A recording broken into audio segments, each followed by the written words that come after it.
A question that I get all the time is, do I need to signal to overtake parked cars? No, not necessarily. There are so many parked cars everywhere, we'd be signalling all the time. Your signal would run out quicker than you would need to change your underwear. So if you signal to the right all the time to overtake a parked car, in the end, you're so used to it that it will just look like you're turning right constantly.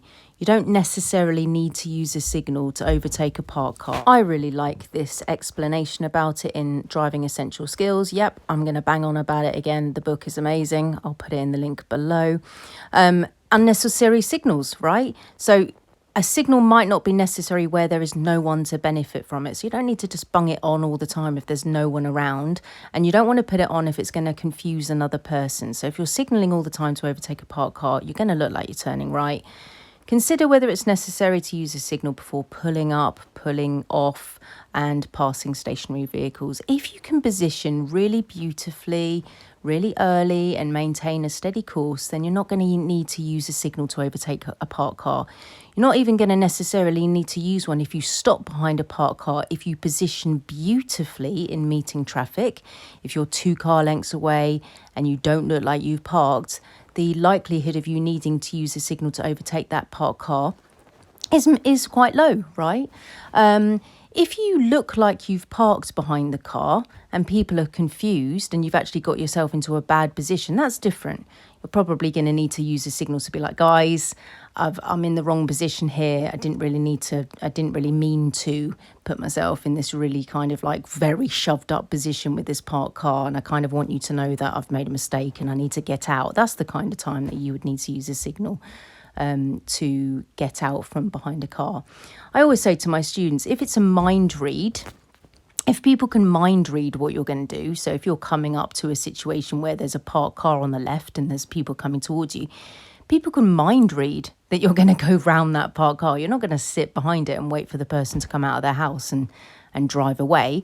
Or if you're coming up to a bus that's pulled up on the left and there's loads of people getting into it, people behind you are going to be able to mind read that you're going to be preparing to go round that car.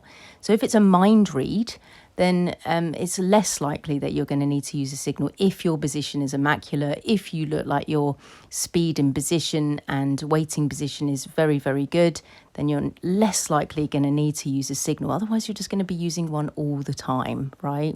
Honestly, guys, I've been a driving instructor for 21 years and I have never in my professional career told somebody to overtake a parked car with a signal as a standard thing to do. Yes, my students have got into bad positions and we have lodged ourselves into positions that are not correct. And that is when I've asked my student to use a signal to the right to overtake a parked car. I understand that situations like that can happen, but as standard, I teach people to position well, to look well, to observe well, to have a good position and speed before they overtake cars, and that makes it less likely to need to use a signal. Now, signals and cyclists, this may be slightly different because your car is bigger than the cyclist. This means that the people behind you may not be able to see the cyclist. So it depends on how you've been following the cyclist. Have you been following the cyclist for a long time? Has the cyclist got a mirror on his a bike? Is it useful for the bike to actually know that you're overtaking him by using a signal to the right? What's the speed limit of the road? Is it a very, very fast road? Is it a 60-mile-an-hour road? If you choose to use a signal to overtake a bike, be very, very careful that it doesn't look like you're turning right. Choose your moment carefully. Is there any oncoming vehicles that you're going to communicate badly with if you put a signal onto the right? Just be very, very mindful about whether to use a signal if you're overtaking a parked car or a bike, because it could look like you're turning right. If you are going to use one, you're not going to immediately fail or anything like that on your driving test. But if it looks like you're turning right and you're miscommunicating, this is where it could be a problem on your driving test. Okay, so let's talk about some times where you do need to use a signal. So changing lanes. It is highly likely that you're going to need to use a signal to change lanes. It is necessary to use a signal to change lanes because nobody can guess that you're going to do it. It's highly unlikely that they can guess it. So if you're going to be turning right at a roundabout at the end of a 2-laned dual carriageway or something like that, then you're going to need to change lanes, right? So it is vitally important that you use a signal to the right.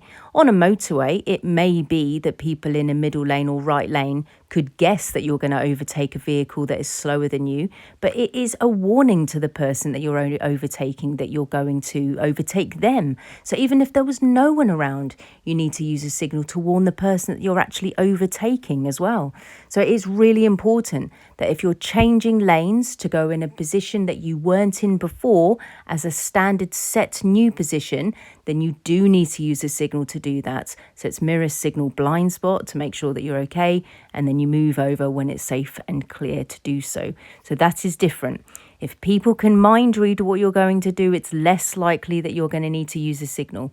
If you're changing lanes, highly likely that you do need to use a signal. And if you're overtaking it, it is very much advisable to use a signal to warn the person that you're overtaking them, even if there is no one else around.